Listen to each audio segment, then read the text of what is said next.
Hi everyone, it's me. Today we are just going to do like a book chat. Let's sit down, let's discuss a couple of things that's on everyone's mind, grab a snack, and yeah, we're just gonna chill. We're just gonna chit chat. A couple days ago on Instagram, I asked you guys for some just like book topics to discuss. Book thoughts, book controversies, what's going on in your mind. We're just gonna chat about them. I'm gonna go through hopefully all of your, hi Bobs. We're gonna go through hopefully all of your book thought submissions here on Instagram. Our first little book thought is audiobooks versus physical books. Okay, what a topic. We could cover so much here.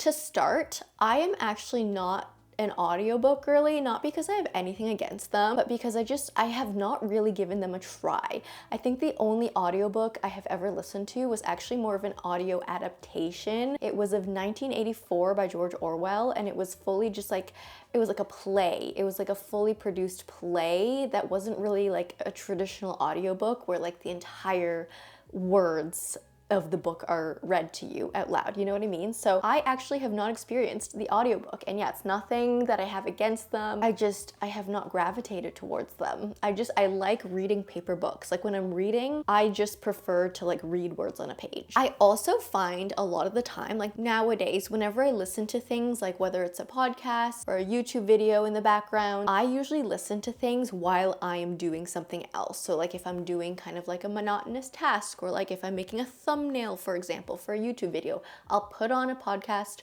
or a YouTube video in the background and just listen to it. And I feel like when I do that, I tend to not like fully focus 100% on whatever like audio thing I'm listening to or podcast, and I will kind of like doze off in my mind and then get back to it. And with podcasts, it doesn't really matter so much if you miss a part of it, but I feel like if I did that with an audiobook, I would be so behind. Like there was at one point I was really obsessed with like true crime podcasts. I'm not so much anymore because I kept finding, especially with those podcasts, I would zone out for like 5 minutes, try and get back into it 5 minutes later and be so lost because I've missed so many crucial like plot points of the true crime story that's being told to me. So I don't know if audiobooks would work for me these days, just because my mind zones out unless I am like fully focused reading the words on a page, you know what I mean? So I am not really an audiobook girly, but like so many of my friends are, and I think it's great. It's just maybe not my thing. But who knows, like maybe if I actually gave audiobooks like a real try, maybe I would love them. I don't know. I've heard some good things about them, especially like the graphic audios of a lot of the romantasies out there. I've heard like little bits and clips from them and they sound really good, but I've never listened to one in full. Our second book thought here is actually another like kind of book format topic. So I am in a total ebook phase, but I feel bad for my paper books. I totally understand because I have my Kindle as well. I find that like I go through phases of like I just want to read Kindle, and then I'm like I just want to read physical books. I don't think I will ever not like physical books, just because I love the feeling of turning the page, of like seeing them on my shelf when they're done, you know, and just like looking at them and having a visual of like the books I've read. It makes me really happy. So I will always love physical books, but I find that, yeah, the Kindle sometimes it's just easier. You can take it around with you a lot easier. I read faster on the Kindle for whatever reason, and sometimes I just prefer it, which is weird because before I had the Kindle, I was always like, no, I'll never be an ebook girly. It's physical books or nothing. And now I love both. So I tend to try and alternate between physical and Kindle, and sometimes it doesn't work out that way because I'll be filming a specific reading vlog for you guys, for example, and like I'll have some books in physical, some books in Kindle, and sometimes it just does not work to like directly alternate between physical and Kindle. But when I'm just kind of reading on my own and not filming a reading vlog, I try to, yeah, kind of like do an even split between the two. Do you think booktok trends are ruining the pure pleasure of reading? Love you. This is a very interesting topic. So for one, okay, first of all, I think booktok is amazing on one hand because it is getting so many people into reading. I don't think reading has been this popular, especially for like the girlies, you know, like ever. Like maybe in the Harry Potter days, maybe in the Twilight days, but I feel like there was an era in time where reading was just like not it. Like it wasn't cool to read. And I think I do love that things like booktok, booktube have been making reading like cool again. So I think that's really good, and I think BookTok definitely is a good introduction for people to get into reading, and it makes reading more exciting too. I think for the longest time it just maybe wasn't as exciting for the general public to read, because you would read a book and then you wouldn't be able to talk to anyone about it, where if you watch a movie, for example, you will always find someone who has seen that movie who you can talk to about it. But books, it's like sometimes you want that community to like read a book and talk to people about it, and for that part I think things like BookTok are amazing because they can get you so excited about a book, a series. I love like sharing fan theories about things in terms of like longer, more involved fantasy series. I love that, and I love just feeling excited and being a part of a community, but I can definitely see why some people just don't like it. Because I do know a lot of, let's say, the more popular BookTok books tend to be very similar. A lot of it has turned into just like tropes, basically. Like people are just loving books based on tropes, and I don't think there's anything wrong with that. Like if you are the type of person who just wants to read enemies to lovers romance fantasy, do it. You know, do what makes you happy. But if you want to branch out, there's obviously, you know, other books out there. So I don't think overall it's problematic. Obviously some problematic things have happened over the years on BookTok, and like we're not going to dive too deep into that. Obviously there are some things that are negative, but I think with anything in this world that becomes so popular, there's going to be good and bad. And I think just naturally, because BookTok blew up, obviously there are kind of like bad eggs in the community. But overall, I think it's a good thing. I think it's a good thing. It's gotten so many people into reading, and a lot of people also just like to criticize what other people read, and I don't think that's fair. Like if I don't like a book and someone else likes a book, I'm not gonna think they're like a lesser person for liking something that I didn't like. You know what I mean? Reading should be fun. Sometimes, yes, it should challenge you and it should teach you new things, but some people just want to read for entertainment, and I think that is completely okay. Okay, we have a question here. How to read quickly and get in the zone to read a lot of books in a month. So I know that especially online, we put this big emphasis on reading goals. Like we all have our Goodreads reading goals set. And yes, I have completed my Goodreads reading goal, so I'm not a good example of this, but I don't think we should put so much pressure on ourselves to read so many books. I set my overall goal of the year, and it was a very high goal, and I've somehow already reached it, but it's not like I was pressuring myself to read more books within a month. I wasn't like, I have to read at least 10 books every month. I've never been like that. It's just I read a lot, but I've never really been like, you know, at the end of the month, I'm like, oh, I've only read 8 books this month. I need to read 2 more in the next 2 days so I can like read more books this month.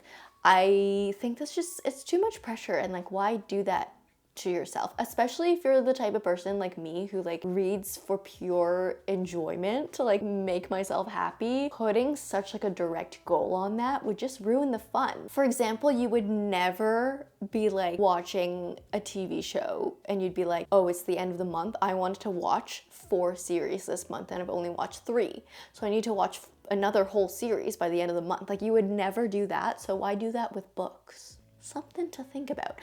In terms of like how to zone in and focus on a book, if you do really want to get through a book faster and like get focused on it, take your phone, put it out of reach, very, very far away, and read your book. Bonus points if you can get a cat to sit on your lap so you cannot move for the next couple hours and you're just stuck on whatever you're sitting on, the couch or whatever, and you have a cat on your lap and you can't move, and all you have to entertain yourself is the book and your phone is across the room and out of reach. It's the perfect way to focus because you have literally nothing else to do except sit there and read. And if you get up to get your phone, you're gonna offend your cat. Yeah, that's my best tip. I'm gonna get my phone back though because I need this to film this video. The Natural series. Okay, I love that. I love the enthusiasm. Yes, I will get into the Natural series. I have the first one right here on my TBR cart behind me.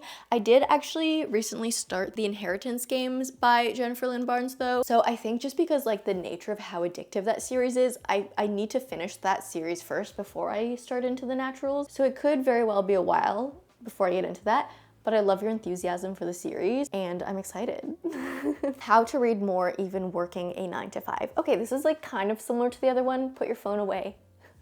Put it away. When you have like, I don't know, a 15, 30-minute break, put your phone away and read. You will be surprised at how much you can read in a day if you actually just use all of your free time to read. And like, that's what I do. I, at this point, barely like watch Netflix. For example, like in my free time, I don't turn on the TV. I pick up my book, and it's not because I'm like trying to not watch TV. It's just because I find there's nothing interesting out there to watch anymore these days. Like, I'm just not interested in a lot of the shows and movies that are out there. Once in a while, I definitely will find a show that I binge watch. There are a few shows that I'm still attached to. My Lady Jane, for example, so upset that that show got canceled, but that was so good. But yeah, overall in general, it's just like in all my free time, I don't watch TV just out of preference. I just read. Like, if you dedicate even like 1 hour, 2 hours to reading every single day, you will be very surprised at how much you can actually read. I actually don't have much of a social life. I think this past summer I have kind of like upped it a little bit just because I've joined my book club. I've made some new friends that are in the city. I've been like a little bit more social the past few months, but still, like, on a day-to-day basis, I'm generally just like doing work and then reading. Your non-fiction favorites. Oh my gosh. So this is gonna be a little difficult because, as you guys know, I mainly read fiction. I don't read too much nonfiction, but in the past, I guess like a few nonfictions that are standing out to me are Sapiens.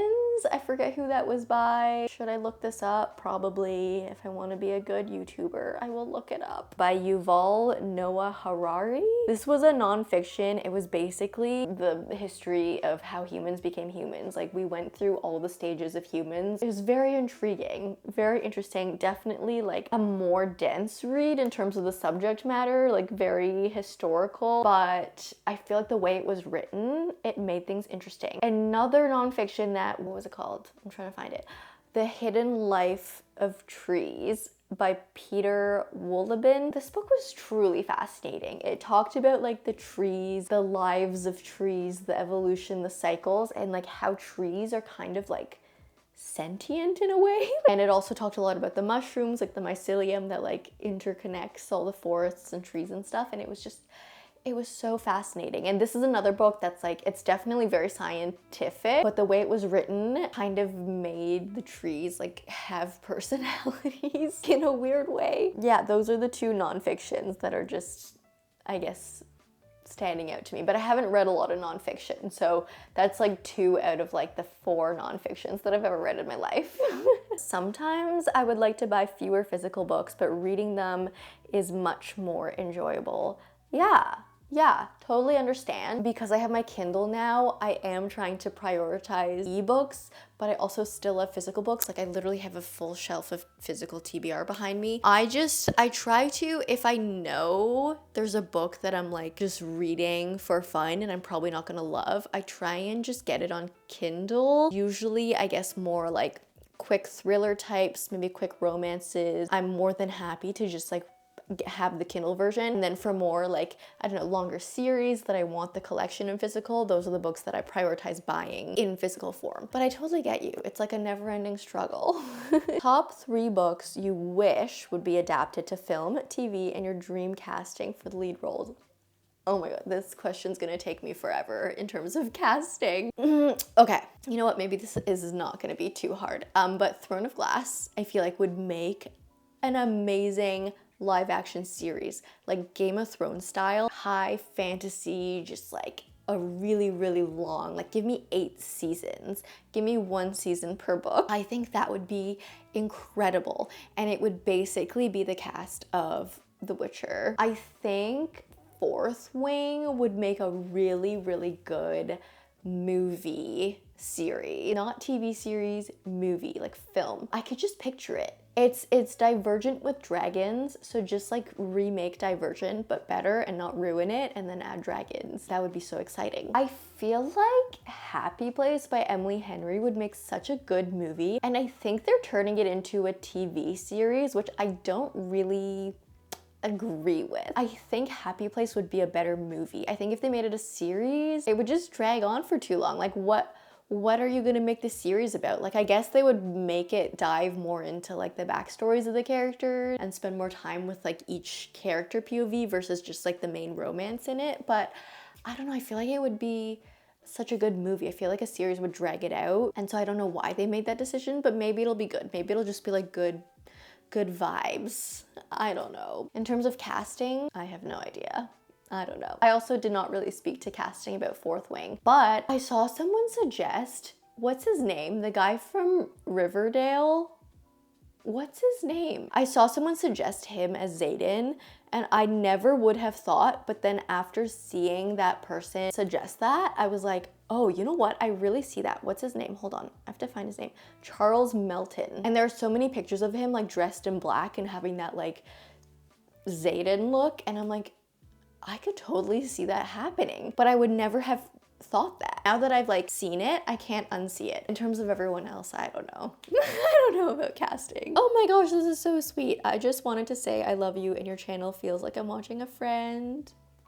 You make my heart feel warm and fuzzy. I feel like we are friends. We definitely are. How do you decide whether to read a physical book or a Kindle? I think I talked about this a couple prompts ago. So yeah, I think we've talked about that. New life routine as a stay-at-home book mom. That's so cute. So yeah, my life has changed quite a bit since the layoff. I think like surface level, I'm enjoying it because obviously I have more time to make videos, like something that I'm really passionate about and have fun doing. I've had more time to make videos and read and do all that stuff with you guys. And so on that side of things, I think, you know, it's been good. I've also had more freedom with my time. I think that's a really good thing. Obviously, having a full-time job plus doing YouTube on the side, that's a lot of time commitment spent working. And so now I feel like my life is just a little bit more balanced in terms of time management. Like I'm really actually able to take evenings off now, for example, and weekends. Like I'm literally, for once, for like the first time in like years, I'm like not working on weekends. I'm not like sitting at my desk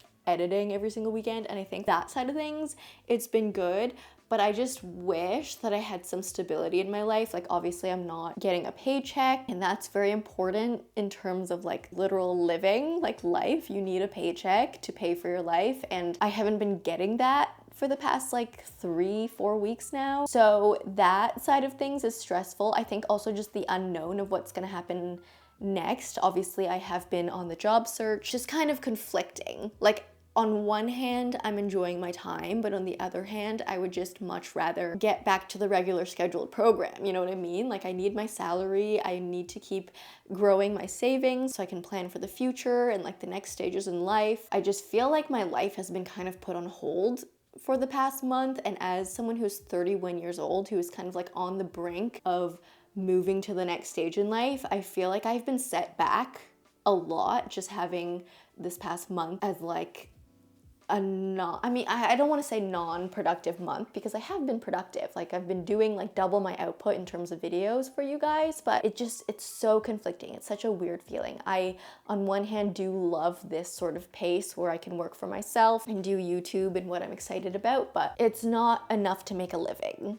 And so yeah, it's confusing, but I am surface level enjoying my time if you like erase the underlying constant stress in my heart. A discussion on the costs and artificial scarcity of book special editions.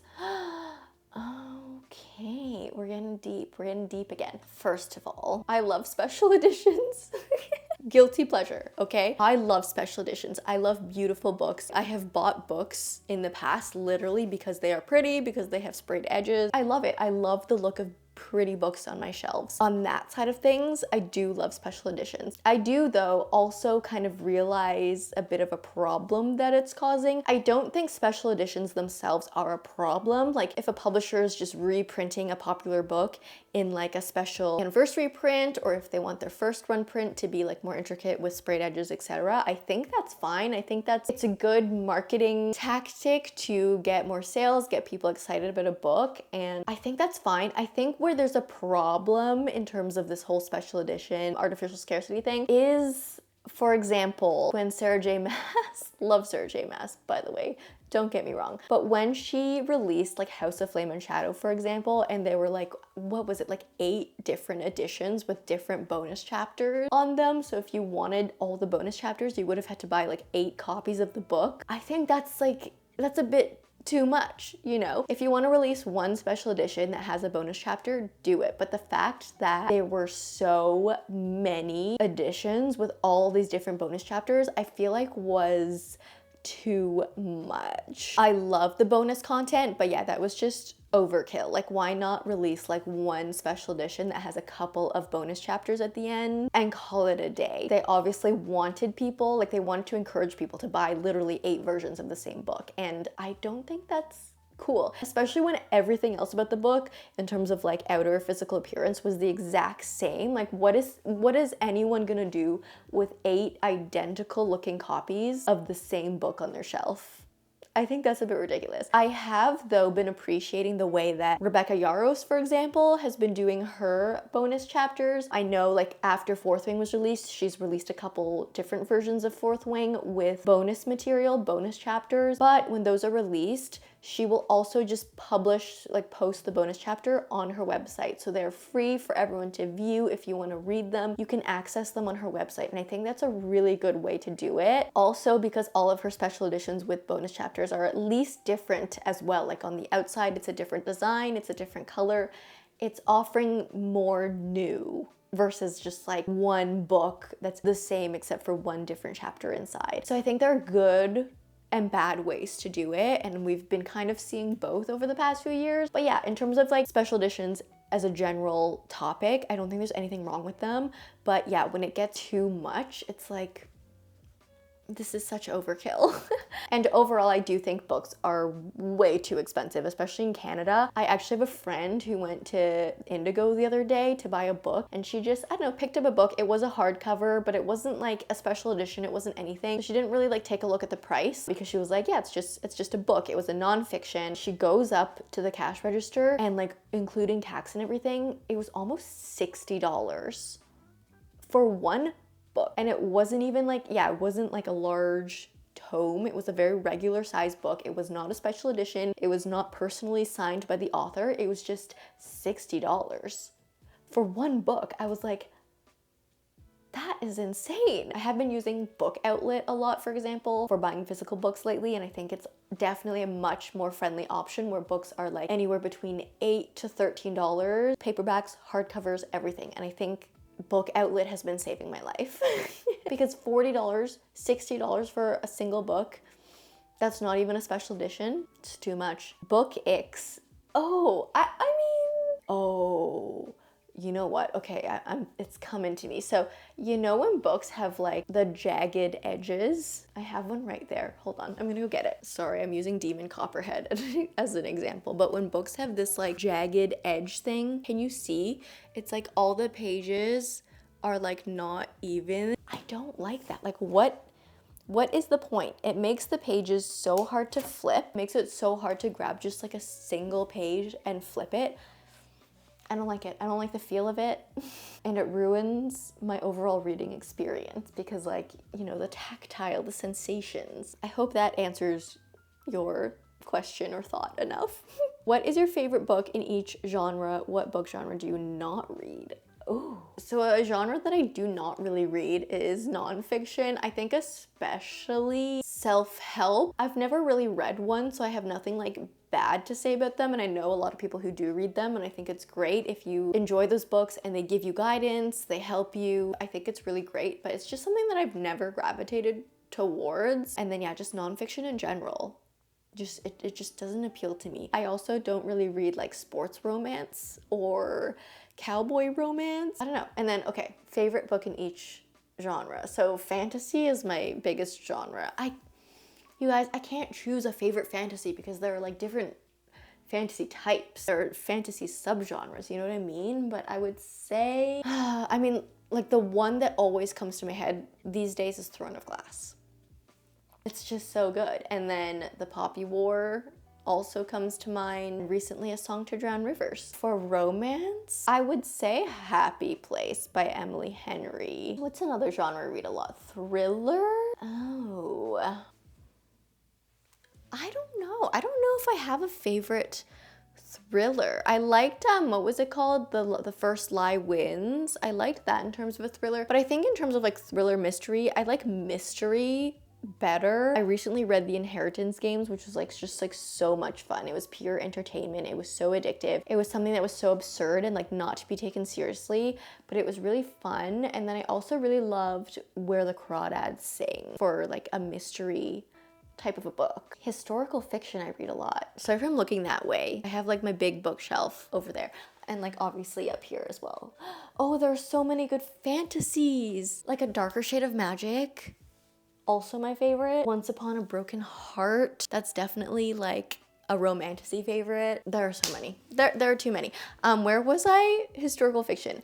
Anything Kristen Hanna, like The Woman, amazing. The Nightingale, The Great Alone. I'm supposed to be saying one book for each genre, aren't I? I'm failing at this. Dark Academia. I really like Ninth House, but that's also like a mixture of fantasy. That's a difficult question. Okay, also from Peyton, favorite books you read as a kid? So many. Okay, obviously Harry Potter. Have to put that in here. If anyone's ever read like the Silver Wings series by Kenneth Opel, it's about bats, and it was just, there was something about that series I loved. It also traumatized me because I got so emotionally connected to these bats when I was a kid, and there were some like really sad things that happened to them. Like it was a little bit traumatic, but I loved that series as a kid. I was so attached to those bats. The like Chronicles of Narnia obviously was a big one as a kid. The Crestomancy series, I think that was by Diane Wynne Jones. And then I always forget the name of the Darren Shan, like the Mr. Crepsley vampire, what is it called? I always forget the name of it. But yeah, the series by Darren Shan where there's like the vampires and the carnival and like Mr. Crepsley. Oh, and the Sisterhood of the Traveling Pants. Literally like changed my life.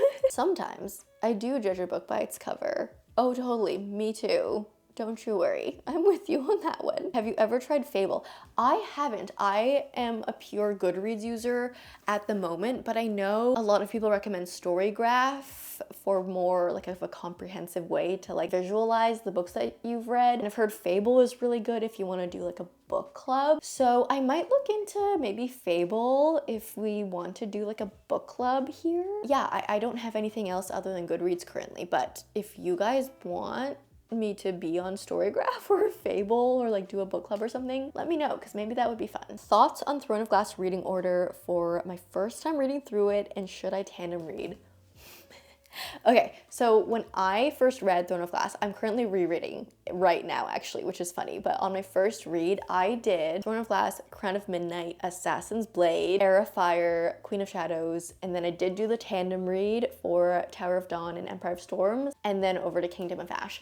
I loved the reading order I did, and I would definitely recommend it because that's what I did, and I really enjoyed it. I think reading Assassin's Blade third was a really, really good choice because after Crown of Midnight, not gonna spoil anything, but after Crown of Midnight, the story does kind of like take a different turn. We kind of start a new journey after Crown of Midnight. Like the first two books are kind of like its own thing, and then we go on a different journey. So in between there is a really good time to read the Assassin's Blade because I feel like in the story it's just a good point to do that. And then after reading the first two books, you just have so much more of an emotional connection to the characters that when you read Assassin's Blade at that point, you have more context, and like certain things that you read about, you'll be like, oh, like that's what she was referencing when like she was saying this or talking about this, and you start connecting everything, and it's a lot more emotional reading it that way. So I would definitely recommend that. Also, there is very little world building in the Assassin's Blade, and the pacing is weird if you read it as a whole book because it is a collection of 5 different little short stories. I feel like if I read the Assassin's Blade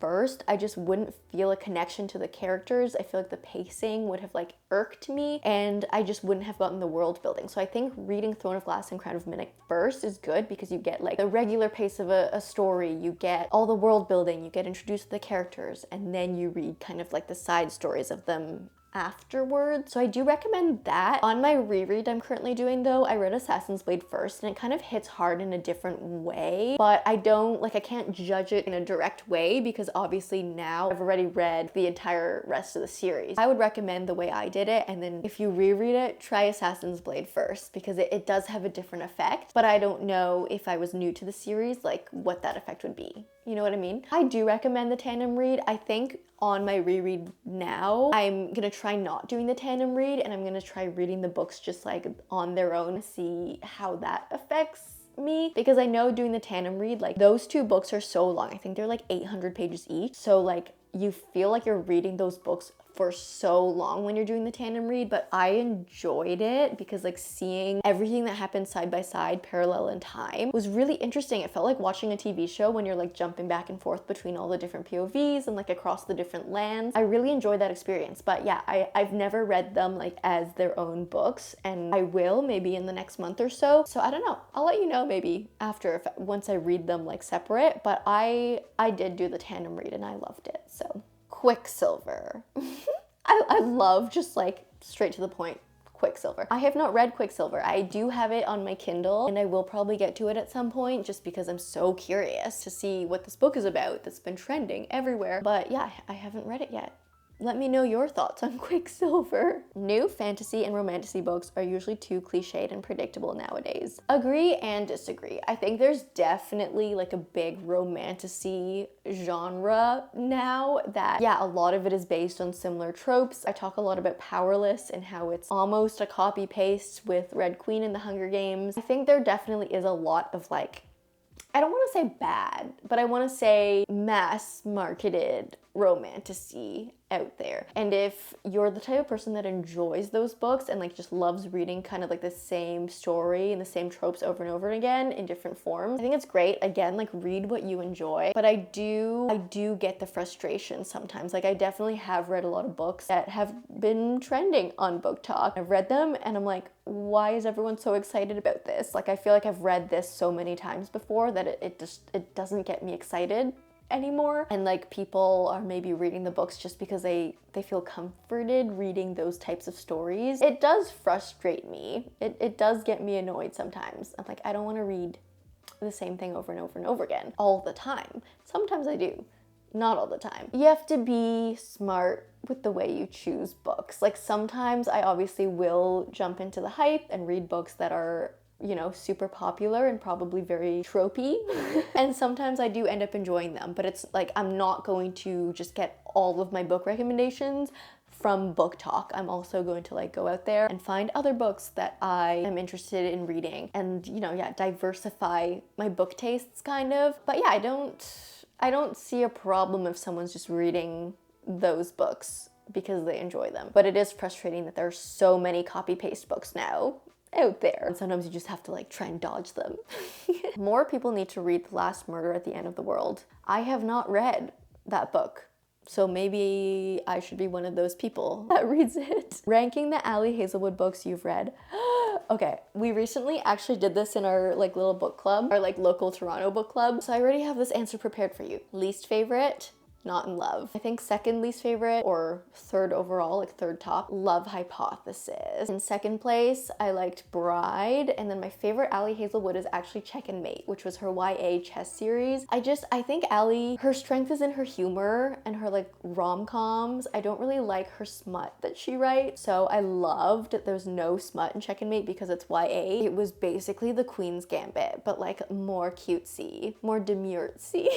I really enjoyed it. So favorite Ali Hazelwood, Check and Mate. How can we make connections with characters emotionally? Because I suck at this. I don't know. I don't know how to give advice to this.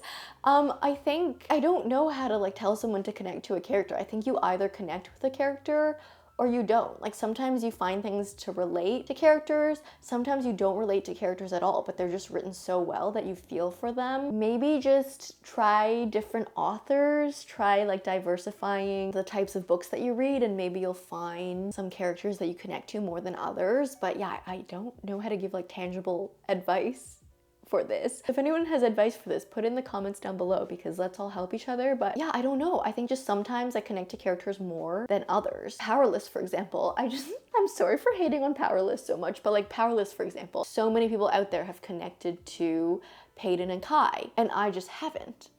It's not like there's anything wrong with me for not connecting, but I think there's just other characters that I connect to more because of the way they're written. I don't know. You've stumped me. I'm having a Throne of Glass hangover and just saw you're rereading the series. Yes, I am. I have a Throne of Glass trivia event coming up, so I'm rereading and studying for that. It's been a great experience rereading, and I totally understand the Throne of Glass hangover. I think after I read the Throne of Glass, I just felt so like numb. I was like, what do I even do next? And thank goodness I had the Crescent City series still to read after that, so I had something to jump to, but yeah, I felt so empty inside. Games or ways to motivate me to read my physical TBR instead of buying more books. Oh, so many things. TBR prompts, like I recently made a TBR jar. It's behind me on the shelf there. I have yet to use it. I'm gonna use it to pick my September TBR. But yeah, use a TBR jar, super fun. Scavenger hunts, there's a lot of like fun scavenger hunt prompts online that will like kind of get you to go through your TBR and find connections between books to like find your next read. I did that once, it was really fun. Try reading the book that's been on your TBR the longest. Maybe go in order from like, okay, you bought a book, read that book first. The first book that you bought, read it right now. Yeah, I don't know. A lot of fun ways to read through your TBR. I'm currently on a book buying ban, so yeah, I'm also trying to find more creative ways to read my TBR as well. But yeah, those are just a few things. Favorite book to movie adaptation? You know what? I really liked the Ballad of Songbirds and Snakes adaptation.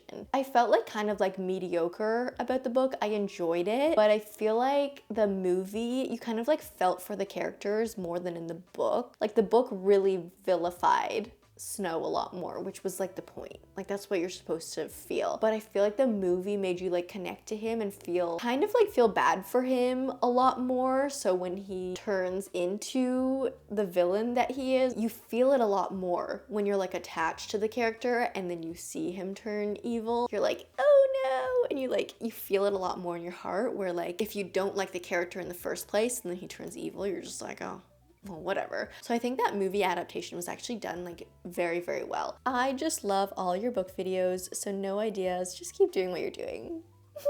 Thank you so much. So many of you guys are just making me feel all like happy and warm and fuzzy inside.